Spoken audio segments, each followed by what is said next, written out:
Hello, my name is Matthew Hayes of the Xavier University of Louisiana Department of Physics and Computer Science in New Orleans, Louisiana, USA. The title of my talk is Leveraging Hi-C and Whole Genome Shotgun Sequencing for Double Minute Chromosome Discovery. So to start off, double minutes are small acentric fragments of extrachromosomal DNA, and they're found in the cells of various cancer subtypes. They're a kind of extrachromosomal circular DNA. So double minutes contain oncogenes and they're highly amplified, which of course will imply increased cancer malignancy. So it's important to have methods to locate them, and we usually locate them algorithmically using whole genome sequencing data, but in isolation. So there exist methods that exist for this problem, but that only use that whole genome shotgun sequencing data, which is the kind of data that might be produced by Illumina platforms, for instance. But that data is sort of limiting because it only views the genome in a linear fashion. It views the genome linearly, which sort of is reductionist. You lose a lot of information. Specifically, in this case, we lose information about how chromatin interacts. So this can be problematic, and I'll start with figure 3 to illustrate this. In a single cancer cell, we could have two double minute populations, A and B, and I know it's a little hard to see the letters A, B, and C. I do apologize for that. But in figure 3, we see that we have A and B. These could represent double minutes that exist in the same cancer cell. These double minute populations have red and green amplicons. So they share some amplicons here. Okay, so that could be because the double minute, let's say, for example, double minute population B is a descendant of double minute A. Double minutes can evolve, and this can happen. But whole genome sequencing data is limited because it is not likely to always accurately tell us the true structure.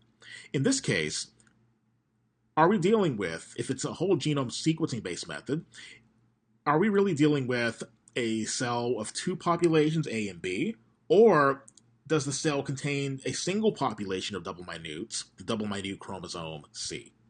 So because the chromatin interacts, because the chromatin overlaps between populations A and B, the whole genome sequencing based methods can't accurately tell us what structure is the truth. So to overcome this limitation, we propose this method called holistic that incorporates, yes, it incorporates the whole genome sequencing data, but also Hi-C sequencing data. So once we predict the significant chromatin interaction in our data, we use the Gothic program for this.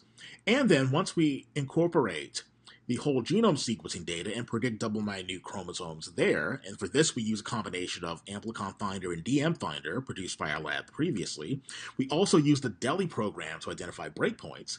A combination of those three programs gives us our whole genome sequencing based double minute predictions. And incorporating the Hi-C interaction data from Gothic, that information together is fed as input to holistic. And once we do that, we do the following.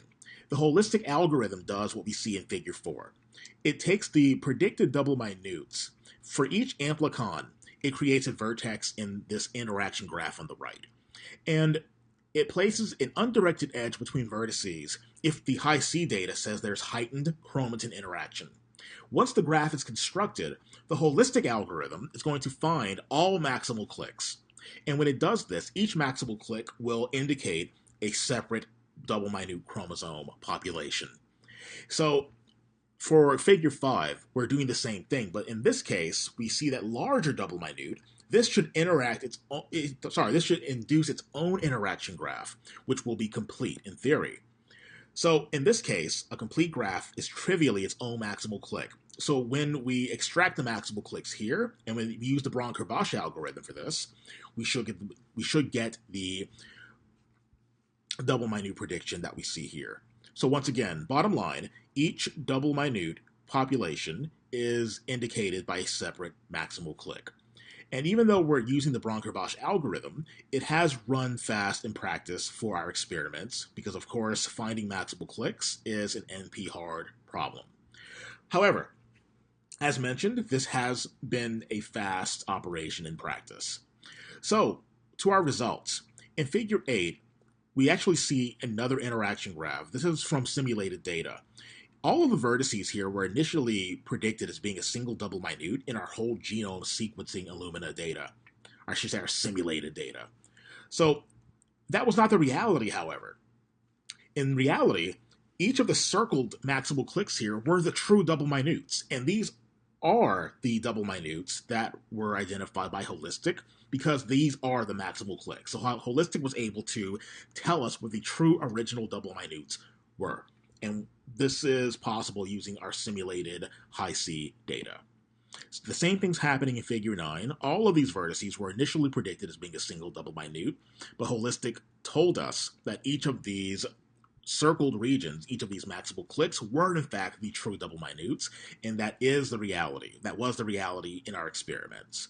So it created, HiTSeq basically gave us a very accurate separation of the double minutes, of the true double minutes, into their maximal clicks. Table 1 summarizes our results in the cancer data. We don't have, since the true double minutes in the cancer data were not quite as, we don't see the same degree of overlap of amplicons. We don't have the same results. What we do show is that our amplicon finder program, or the amplicon finder program that was used, identified many amplicons, but incorporating HiTSeq reduced that number, so higher precision, but the experimentally validated amplicons, as we see in figures 6 and 7, the cross-like patterns, those were actually captured as well, indicating that HiTSeq can still cut through the real data noise.